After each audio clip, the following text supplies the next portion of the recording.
Aku pernah berada di titik ini. Bangun pagi dengan dada berat, kepala penuh hitungan, dan hati yang diam-diam bertanya, kenapa hidupku selalu terasa kurang? Aku bekerja keras, aku berusaha, aku berdoa, tapi rezeki seperti selalu selangkah di depan, tak pernah benar-benar bisa ku genggam. Sampai suatu hari aku berhenti mengejar, bukan karena menyerah, tapi karena lelah. Dan justru disitulah hidup mulai berubah. Bagian pertama, ilusi mengejar, konflik manusia modern. Kita hidup di zaman di mana segalanya harus dikejar. Uang dikejar, karir dikejar, pengakuan dikejar, bahkan kebahagiaan pun kita perlakukan seperti target. Seolah hidup ini lomba lari, dan siapa yang berhenti sebentar, dianggap kalah. Tanpa sadar, kita menghabiskan energi bukan untuk hidup, tapi untuk takut tertinggal. Dalam stoikologi, ini disebut external obsession, ketergantungan batin pada hal-hal yang berada di luar kendali kita. Epictetus pernah berkata, kita menderita bukan karena peristiwa, tetapi karena penilaian kita terhadap peristiwa itu. Kita merasa miskin bukan selalu karena kekurangan, tetapi karena pikiran kita terus membandingkan. Islam pun sudah lama mengingatkan, sesungguhnya manusia benar-benar melampaui batas ketika ia merasa dirinya cukup. Surat Al-Alaq 67. Ironisnya, kita merasa yang tidak cukup karena kita ingin merasa cukup lewat dunia. Bagian 2. Kelelahan yang jujur. Ada fase dalam hidup di mana lelah bukan lagi soal fisik, tapi soal makna. Kita lelah mengejar sesuatu yang bahkan tidak kita pahami kenapa kita menginginkannya. Stoik menyebut ini sebagai misaligned desire, keinginan yang tidak selaras dengan nilai hidup. Islam menyebutnya ghurur, tipuan dunia. Bekerja bukan salah, berusaha bukan dosa, tapi ketika seluruh harga diri kita bergantung pada hasil, disitulah jiwa mulai retak. Rasulullah bersabda, bukanlah kekayaan itu karena banyaknya harta, tetapi kekayaan adalah kaya hati. Hadis riwayat Bukhari dan Muslim. Aku mulai sadar, selama ini aku bukan kekurangan rezeki, kuning kekurangan ras cukup. Bagian 3, momen berhenti, titik balik. Ada satu titik sunyi, di mana aku berhenti bertanya, kenapa belum datang? Dan mulai bertanya, apa yang bisa kulakukan dengan apa yang sudah ada?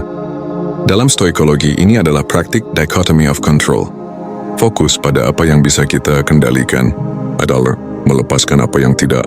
Islam menyebutnya tawakal, bukan pasrah kosong, tapi menyerahkan hasil setelah usaha jujur. Allah berfirman, barang siapa bertawakal kepada Allah, maka Allah akan mencukupinya. Quran Surat At-Talaq 3. Perhatikan kata mencukupinya, bukan memperkayanya, karena cukup adalah pintu keberlimpahan. Bagian 4. Rezeki bukan sekadar uang. Rezeki itu bukan hanya gaji, bukan hanya omzet, bukan hanya angka.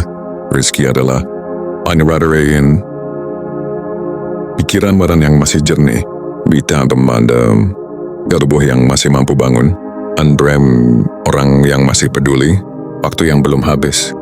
Stoik menyebut ini inner wealth, kekayaan batin yang tidak bisa dirampas oleh keadaan. Islam menyebutnya ni'mah. Masalah kita terlalu sibuk menghitung yang belum ada, sampai lupa mensyukuri yang masih bertahan. Dan syukur bukan hanya ucapan, syukur adalah cara hidup. Dan jika kamu bersyukur, niscaya aku tambah. Qs Ibrahim 7. Tambahan itu tidak selalu berupa uang, kadang berupa ketenangan, kadang berupa jalan keluar, kadang berupa arah baru. Bagian 5. Saat berhenti mengejar, hidup mulai mengalir. Ini paradoks yang sulit diterima ego. Ketika kita berhenti memaksa hidup, hidup berhenti melawan kita. Dalam stoikologi ini disebut amor fati. Mencintai takdir bukan karena semuanya indah, tetapi karena semuanya mendidik. Dalam Islam ini adalah ridho.